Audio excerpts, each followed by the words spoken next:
Hello, Omar. My name's Ben. Do you mind if I examine you? No. Can I ask you to stand up to begin with, please? Please, could you take some steps towards me, turn around and walk back? Observe the patient's gait, looking for symmetry and smoothness. Now, could you just lift up your shorts for me? From the front, look to see if the stance, shoulders and pelvis are straight.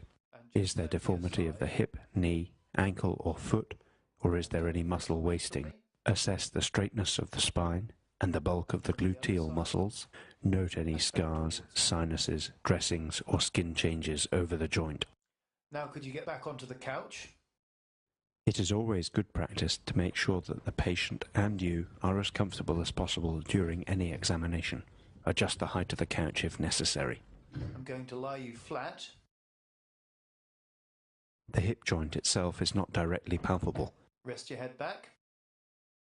Just going to feel over your hips. Let me know if it's sore. Palpation of the greater trochanter may be tender in trochanteric bursitis.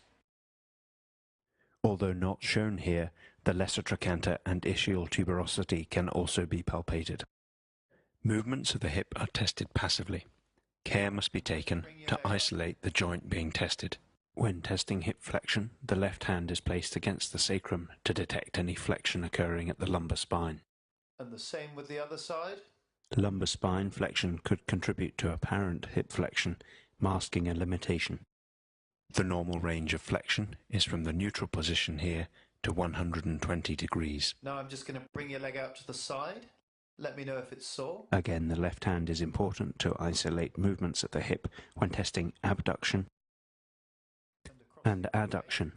The pelvis is stabilized by the left hand on the opposite iliac crest.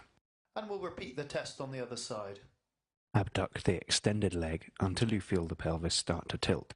The normal range is 45 degrees. Adduction is tested by moving the extended lower limb medially over the other one. The normal range is 25 degrees.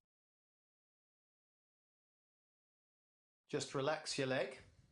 Rotation of the hip is first tested with the leg in extension.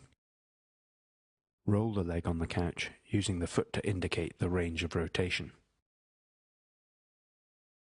And relax. The normal range is 45 degrees in each direction. Painful or restricted rotation movements are a common feature of osteoarthritis of the hip. Just going to bring the leg up again. Rotation is also tested with the hip in 90 degrees of flexion. Again, let me know if it's sore. In this position, the leg indicates the range of rotation, but can sometimes be confusing.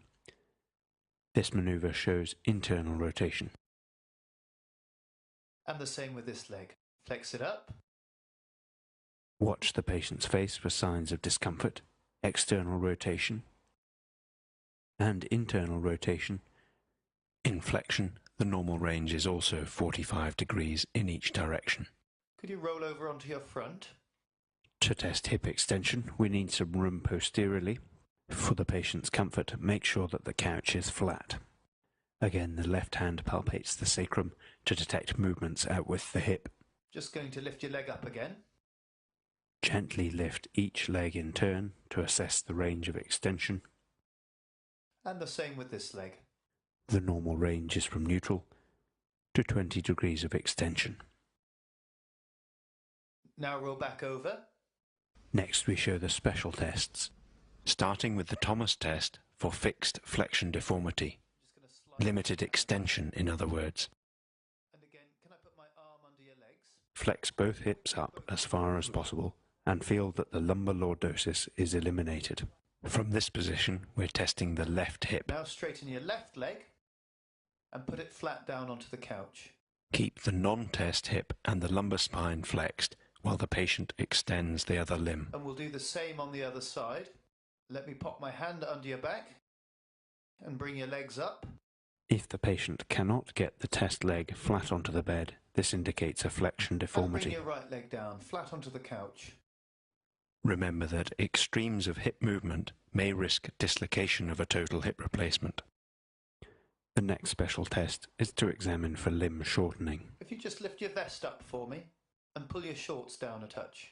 The patient should have the legs stretched out as far as possible and in equivalent positions. to eliminate any soft tissue contracture or abnormal posture. Let's just straighten you. That's it. Measure with the tape from the umbilicus to the medial malleolus. This is the apparent length and will include any deformity of the lumbar spine or angulation of the pelvis. Readings from both sides should be recorded and compared. Measure the true leg length from the anterior superior iliac spine to the medial malleolus. There are many causes of true shortening of the limb and an exhaustive list in the textbook. If you detect any discrepancy in limb length, this should be followed up with block testing. Although not performed here, this is described in the textbook. The final test that we demonstrate here is the Trendelenburg test for normal hip abductor function in weight bearing.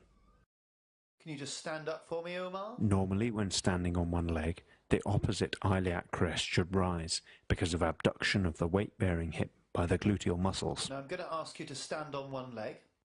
If you feel like you're going to lose your balance, use my arms as support, okay? Stand on your right leg. Carefully watch or palpate the iliac crests to see if they move up or down. It may be necessary to hold the posture for 30 seconds to demonstrate early fatiguing in the gluteal muscles. And there are many other causes of a positive Trendelenburg test.